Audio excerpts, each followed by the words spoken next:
नमस्कार, किसान समाचार में आपका स्वागत है। मैं हूं आपके साथ नदीम अंसारी। शुरुआत करते हैं हेडलाइंस के साथ।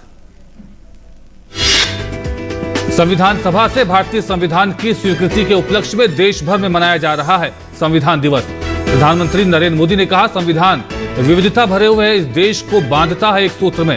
कहा, संविधान सिर्फ कई खंडों का संग्रह नहीं बल्कि ये देश की सहस्त्राब्दियों की महान परंपरा है।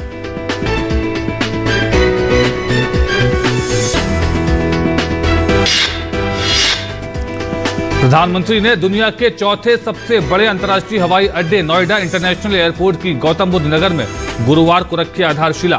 कहा, यह एयरपोर्ट निर्यात के बहुत बड़े केंद्र को अंतर्राष्ट्रीय बाजारों से सीधे जोड़ेगा।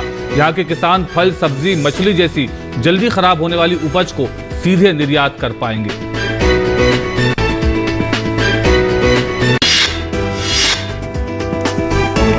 देश में मनाया जा रहा है राष्ट्रीय दुग्ध दिवस। वर्गीस कुरियन के जन्म दिवस पर मनाया जाता है दुग्ध दिवस। गुजरात के आणंद में राष्ट्रीय दुग्ध दिवस का आयोजन केंद्रीय पशुपालन एवं डेयरी मंत्री पुरुषोत्तम रूपाला ने देश के सर्वश्रेष्ठ डेयरी किसान और डेयरी किसान उत्पादक संगठनों के विजेताओं को राष्ट्रीय गोपाल रत्न पुरस्कार से किया सम्मानित। और देश के दक्षिणी राज्यों में भारी बारिश का कहर जारी। फसलों और मवेशियों को पहुंचा भारी नुकसान। मछुआरों को समुद्र में न जाने की सलाह।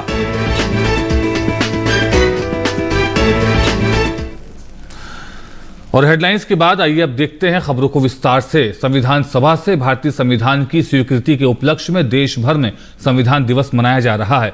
वर्ष 1949 में संविधान सभा ने संविधान के प्रारूप को औपचारिक रूप से मान्यता दी थी। राष्ट्रपति रामनाथ कोविंद ने संसद भवन के केंद्रीय कक्ष में संविधान दिवस समारोह का नेतृत्व किया। उपराष्ट्रपति एम वेंकैया नायडू, प्रधानमंत्री नरेंद्र मोदी, लोकसभा अध्यक्ष ओम बिरला, मंत्री, सांसद और अन्य गणमान्य व्यक्ति इस अवसर पर उपस्थित रहे। संविधान दिवस के मौके पर प्रधानमंत्री नरेंद्र मोदी ने संसद के केंद्रीय कक्ष में आयोजित कार्यक्रम के दौरान कहा कि देश की आजादी में योगदान देने वाली विभूतियों और संविधान निर्माण करने वाले लोगों को आज याद करने का दिन है।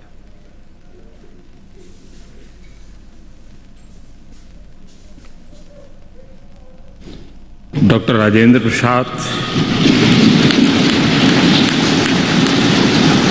जैसे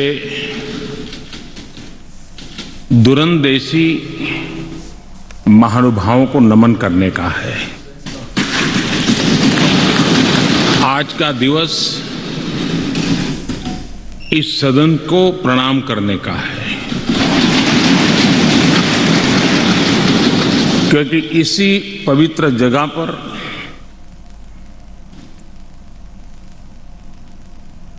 महीनों तक भारत के विद्वज्जनों ने, एक्टिविस्टों ने देश के उज्जवल भविष्य के लिए व्यवस्थाओं को निर्धारित करने के लिए मंथन किया था। से संविधान रूपी अमृत हमें प्राप्त हुआ है, जिसने आजादी के इतने लंबे कालखंड के बाद हमें यहां पहुंचाया है। प्रधानमंत्री नरेंद्र मोदी ने गुरुवार को जेवर में बनने जा रहे नोएडा अंतर्राष्ट्रीय हवाई अड्डे का शिलान्यास किया। ये भारत का पहला नेट जीरो उत्सर्जन हवाई अड्डा होगा। पहली बार भारत में किसी ऐसे हवाई अड्डे की परिकल्पना की गई है जहां एकीकृत मल्टी मॉडल कार्गो केंद्र हो और जहां सारा ध्यान लॉजिस्टिक संबंधी खर्चों और समय में कमी लाने पर हो। समर्पित कार्गो टर्मिनल की क्षमता 20 लाख मीट्रिक टन होगी, जिसे बढ़ाकर 80 लाख मीट्रिक टन कर दिया जाएगा। इस अवसर पर प्रधानमंत्री नरेंद्र मोदी ने कहा कि नोएडा इंटरनेशनल एयरपोर्ट निर्यात के बहुत बड़े केंद्र को अंतर्राष्ट्रीय बाजारों से सीधे जोड़ेगा। यहाँ के किसान फल, सब्जी, मछली जैसी जल्दी खराब होने वाली उपज को सीधे निर्यात कर पाएंगे। एग्रीकल्चर सेक्टर में भी पश्चिमी उत्तर प्रदेश की अहम हिस्सेदारी है। अब इन क्षेत्रों का सामर्थ्य भी बहुत ज्यादा बढ़ जाएगा। इसलिए ये इंटरनेशनल एयरपोर्ट एक्सपोर्ट के एक बहुत बड़े केंद्र को अंतर्राष्ट्रीय बाजारों से सीधे कनेक्ट करेगा। अब यहां के किसान साथी, विशेष रूप से छोटे किसान, फल, सब्जी, मछली जैसी जल्दी खराब होने वाली उपज को सीधे एक्सपोर्ट कर पाएंगे। पीएम मोदी ने कहा कि एयरपोर्ट से आसपास के एमएसएमई सेक्टर को भी फायदा होने वाला है और इनके द्वारा तैयार माल का निर्यात भी किया जा सकेगा। हमारे जो खुर्जा क्षेत्र के कलाकार हैं, मेरठ की स्पोर्ट्स इंडस्ट्री है, सहारनपुर का फर्नीचर है, मुरादाबाद का पीतल उद्योग है, आगरा का फुटवियर और पैठा है, पश्चिमी यूपी के अनेक एमएसएमई को भी विदेशी मार्केट तक पहुंचने में अब और आसानी होगी। साथियों, किसी भी क्षेत्र में एयरपोर्ट के आने से परिवर्तन का एक ऐसा चक्र शुरू होता है जो चारों दिशाओं को लाभ पहुंचाता है। प्रधानमंत्री मोदी ने कहा कि इस एयरपोर्ट के तैयार हो जाने के बाद इससे आसपास के गांव वाले बेरोजगारों को रोजगार भी मिल सकेगा। हवाई अड्डे के निर्माण के दौरान रोजगार के हजारों अवसर बनते हैं। हवाई अड्डे को सुचारू रूप से चलाने के लिए भी हजारों लोगों की आवश्यकता होती है। पश्चिमी यूपी के हजारों लोगों को ये एयरपोर्ट नए रोजगार भी देगा। राजधानी के पास होने से पहले ऐसे क्षेत्रों को एयरपोर्ट जैसी सुविधाओं से नहीं जोड़ा जाता था। माना जाता था कि दिल्ली में तो एयरपोर्ट और दूसरी सुविधाएं है ही। हमने इस सोच को बदला। भारत में अगर दूध के लिए किसी को याद किया जाता है तो वो नाम है वर्गीज कुरियन का। देश में श्वेत क्रांति लाने वाले वर्गीज कुरियन ने भारत की मिल्क इंडस्ट्री को हमेशा हमेशा के लिए बदल के रख दिया। 30 सालों में उन्होंने दुग्ध की कमी से जूझ रहे देश को विश्व का सबसे बड़ा दूध उत्पादक बनाया। उनके योगदान के लिए उन्हें रमन मैग्सेसे पद्म विभूषण और वर्ल्ड फूड प्राइज जैसे पुरस्कारों से सम्मानित किया जा चुका है। उनके जन्मदिवस 26 नवंबर को उनके सम्मान में राष्ट्रीय दुग्ध दिवस मनाया जाता है। पशुपालन और डेयरी विभाग डॉक्टर वर्गीज कुरियन की जन्म शताब्दी के उपलक्ष्य में आज गुजरात के आणंद में राष्ट्रीय डेयरी विकास बोर्ड परिसर में राष्ट्रीय दुग्ध दिवस का आयोजन कर रहा है। विभाग ने इस कार्यक्रम को राष्ट्रीय डेयरी विकास बोर्ड और डॉक्टर कुरियन द्वारा स्थापित अन्य संस्थाओं के साथ मिलकर आयोजित किया। समारोह के दौरान केंद्रीय पशुपालन एवं डेयरी मंत्री पुरुषोत्तम रूपाला ने देश के सर्वश्रेष्ठ डेयरी किसान उत्पादक संगठनों के विजेताओं को राष्ट्रीय गोपाल रत्न पुरस्कार प्रदान किए। पुरुषोत्तम रूपाला ने धामरोद गुजरात और हैसरगट्टा कर्नाटक में आईवीएफ प्रयोगशाला और स्टार्टअप ग्रैंड चैलेंज 2.0 का भी उद्घाटन किया। कार्यक्रम के दौरान राज्य मंत्री डॉक्टर एल मुरुगन और संजीव बालियान भी इस अवसर पर उपस्थित रहे।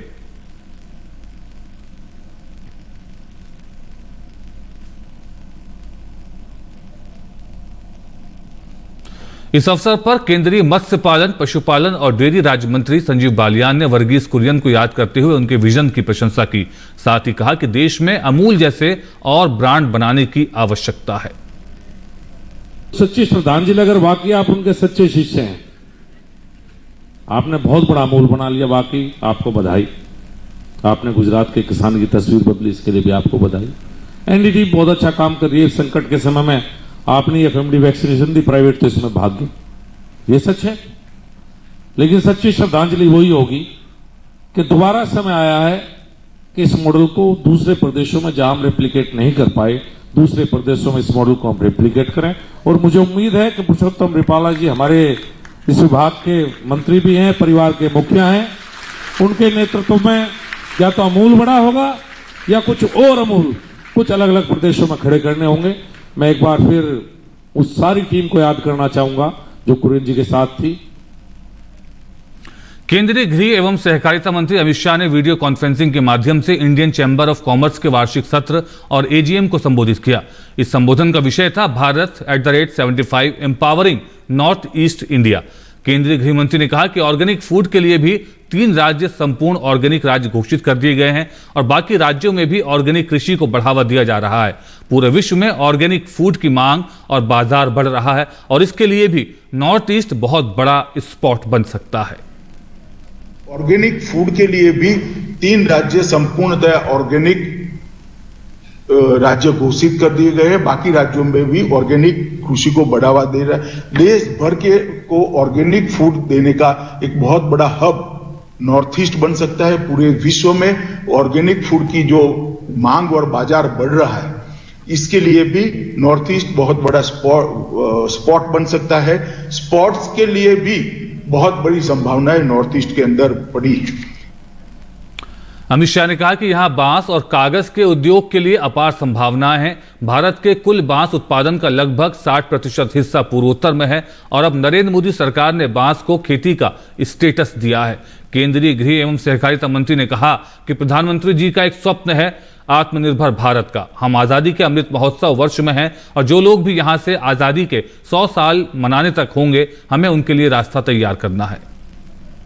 कागज के उद्योग के लिए और बांस के उद्योगों के लिए ढेर सारी संभावनाएं वहां पड़ी है। भारत का बांस के उत्पादन का लगभग 60% हिस्सा पूर्वोत्तर में है और अब नरेंद्र मोदी सरकार ने बांस को खेती का स्टेटस दे दिया है। बांस काटने में किसी की वन विभाग की परमिशन की जरूरत नहीं है।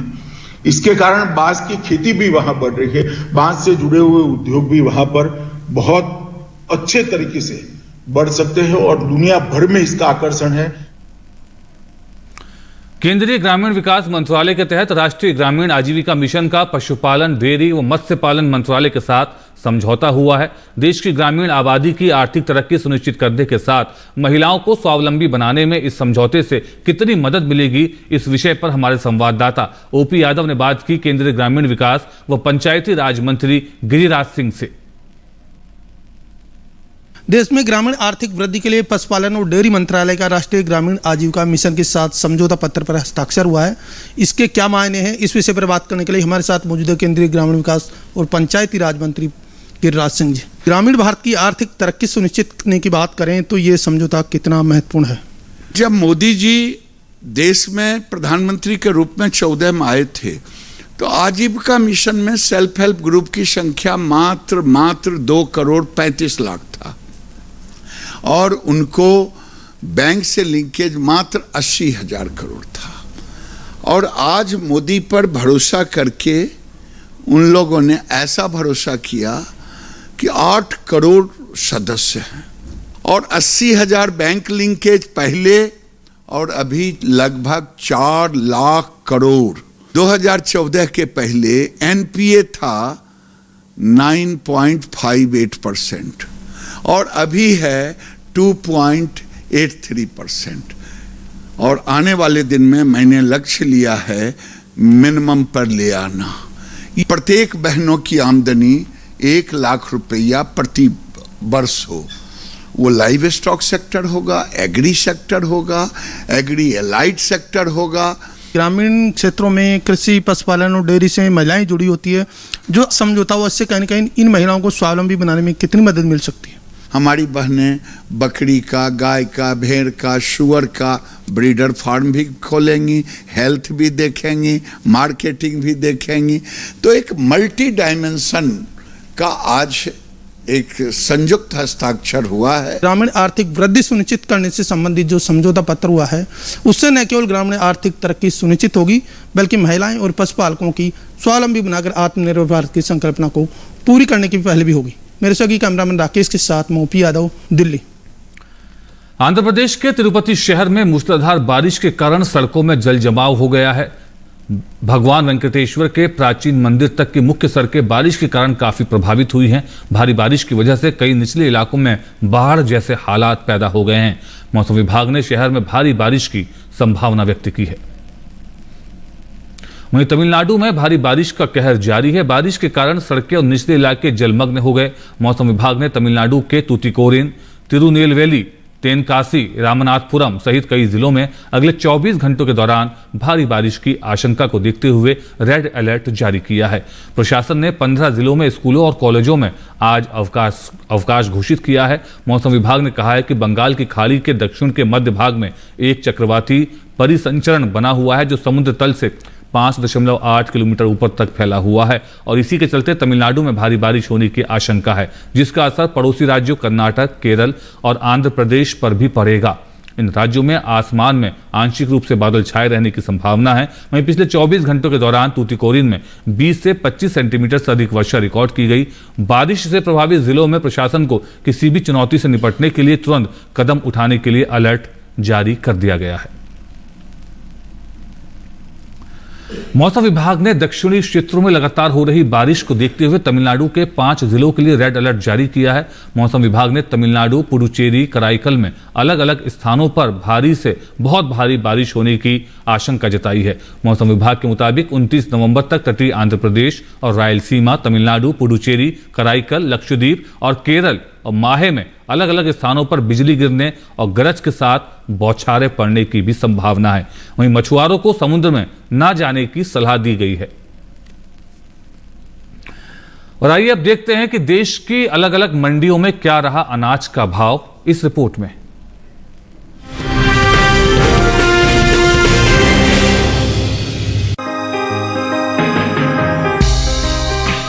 देश से होने वाले गैर बासमती चावल के निर्यात में साल 2021 के दौरान लगातार इजाफा हो रहा है। हालांकि बासमती चावल के निर्यात में कुछ कमी आई है। साल 2021 के अप्रैल से सितंबर महीने के दौरान बासमती चावल का कुल निर्यात महज 19,49,960 टन का हुआ है, जो बीते साल इस दौरान 23,87,206 टन रहा था। जबकि गैर बासमती चावल के निर्यात की बात करें तो इसमें इस साल अच्छी बढ़त दर्ज की गई है। बीते 6 महीने के दौरान गैर बासमती चावल का निर्यात 30 लाख टन से ज्यादा बढ़ा है। साल 2021 में अप्रैल से सितंबर महीने के दौरान देश से गैर बासमती चावल का निर्यात 81,95,389 टन का हुआ है, जबकि बीते साल की समान अवधि के दौरान निर्यात महज 51,16,140 टन का ही हो सका था। वहीं इन दिनों धान की सरकारी खरीद चल रही है। उपभोक्ता मामले, खाद्य और सार्वजनिक वितरण मंत्रालय के खाद्य और सार्वजनिक वितरण विभाग ने चंडीगढ़, गुजरात, हरियाणा, हिमाचल प्रदेश, जम्मू कश्मीर, पंजाब, उत्तर प्रदेश, उत्तराखंड, तेलंगाना, राजस्थान, केरल, तमिलनाडु और बिहार के खरीद राज्यों व केंद्र शासित प्रदेशों में खरीफ विपणन सीजन 2021-22 के लिए जारी ताज़ा आंकड़ों के अनुसार 209.52 LMT से अधिक धान की खरीद कर ली गई है। चल रही धान की खरीद से अब तक लगभग 11,57,000 किसान 41,066 करोड़ 80 लाख रुपए के MSP मूल्य के साथ लाभान्वित हुए हैं।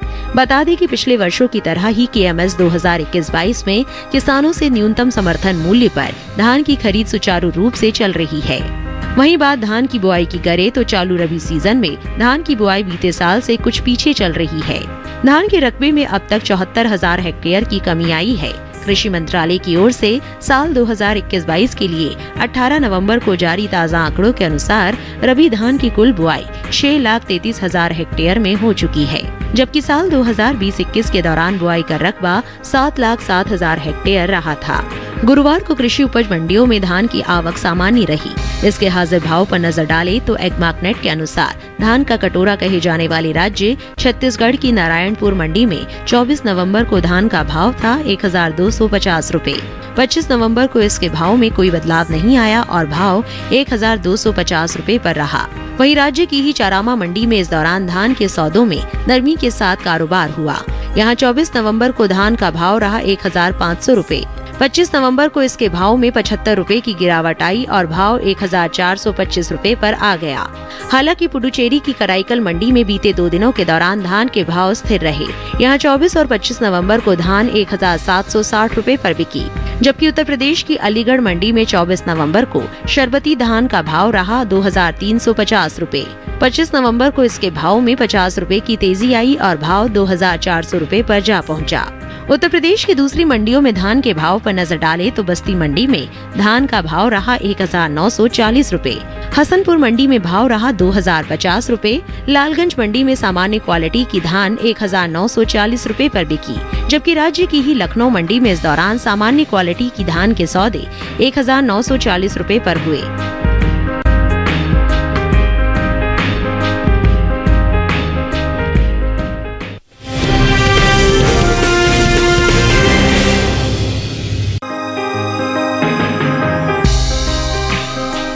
इस साल देश में टमाटर की उपज में बढ़त का अनुमान है। बीते साल के मुकाबले इस साल टमाटर की पैदावार में 5 लाख टन से अधिक की बढ़ोतरी हो सकती है। कृषि मंत्रालय की ओर से साल 2020-21 के बागवानी फसलों के लिए जारी तीसरे आंकलन के मुताबिक घरेलू स्तर पर टमाटर की उपज 2 करोड़ 10 लाख टन के पार जा सकती है, जबकि बीते साल की समान अवधि के दौरान उपज 2 करोड़ 5 लाख 50 हजार टन की हुई थी। वहीं नजर टमाटर के औसत साप्ताहिक भाव पर डाले तो टमाटर के औसत साप्ताहिक भाव में कुछ कमी देखने को मिली है। नवंबर महीने के तीसरे सप्ताह में टमाटर का औसत साप्ताहिक भाव था 4509 रुपए। वहीं चौथे सप्ताह में टमाटर का औसत साप्ताहिक भाव 34 रुपए टूटकर 4475 रुपए रह गया। ज्यादातर कृषि उपज मंडियों में टमाटर के सौदे बिना किसी उठापटक के साथ हुए।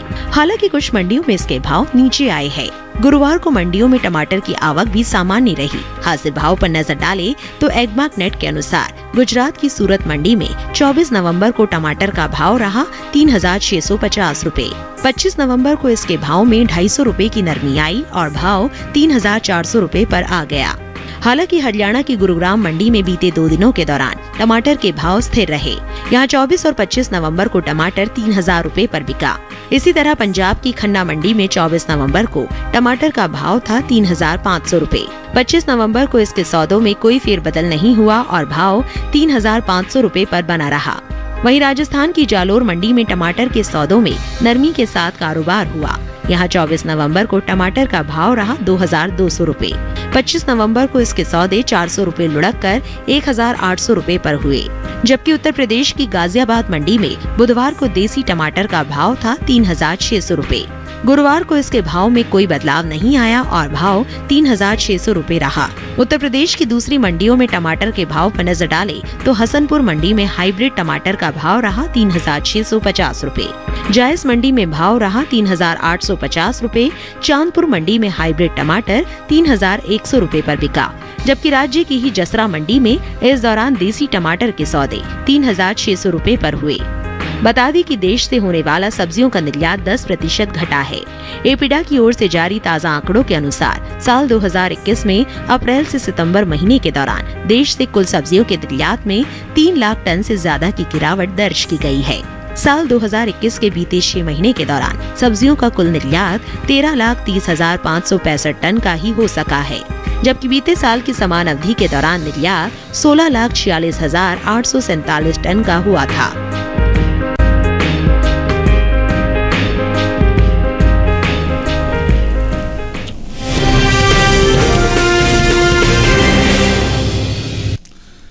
और मंडी खबर के बाद अब बारी है मौसम खबर की। इस रिपोर्ट में आपको दिखाते हैं कि इस मौसम में कैसे रखें अपनी फसलों का ध्यान।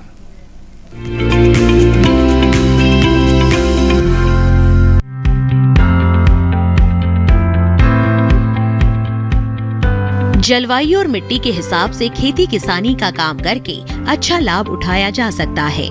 इसके साथ ही सही किस्मों का चयन भी जरूरी होता है। ये मौसम रबी की फसल बोने के लिए उचित है। ऐसे में देश के अलग अलग हिस्सों में अलग अलग फसल बोने का काम जारी है। अगर महाराष्ट्र की बात करें तो यहाँ के कोंकण में मूंगफली की बुआई जारी रखे। कोंकण के किसान मिट्टी में मौजूद पर्याप्त नमी को देखते हुए दलहनी फसलों की बुआई भी कर सकते हैं। मध्य महाराष्ट्र की बात करें तो यहाँ के किसान इन दिनों गेहूं और काबुली चने की बुआई पूरी कर ले। मध्य महाराष्ट्र में कपास की चुनाई का काम जारी रखे। वहीं पूर्वी विदर्भ में साफ मौसम में कपास की चुनाई और तैयार धान की कटाई पूरी करे। पश्चिमी विदर्भ में गेहूं की बुआई करते रहे। इतना ही नहीं, यहाँ के किसान भी कपास की चुनाई का काम जारी रखे। मध्य महाराष्ट्र में इन दिनों प्याज की फसल में कीट लगने का खतरा है। वहीं मराठवाड़ा में सरसों, चना और मटर में कीटों की निगरानी करते रहे। अगर खेत में कीट दिखे तो विशेषज्ञ की सलाह से दवा का छिड़काव करें। साथ ही ओडिशा के पश्चिमी हिस्सों में तैयार धान, रागी और मक्का की कटाई जारी रखें। इतना ही नहीं, यहाँ के किसान मूंगफली की खुदाई और कपास की चुनाई भी करते रहे। इन दिनों ओडिशा में सर्दियों के मौसम की सब्जियां बोए। यहाँ टमाटर, फूल गोभी और पत्ता गोभी बो सकते हैं। ओडिशा के पूर्वी और दक्षिण पूर्वी तटीय मैदानों में सूरजमुखी की बुआई का काम करें। यहाँ के किसान गेहूं, चना, मटर, मूंग और उड़द भी बो सकते हैं।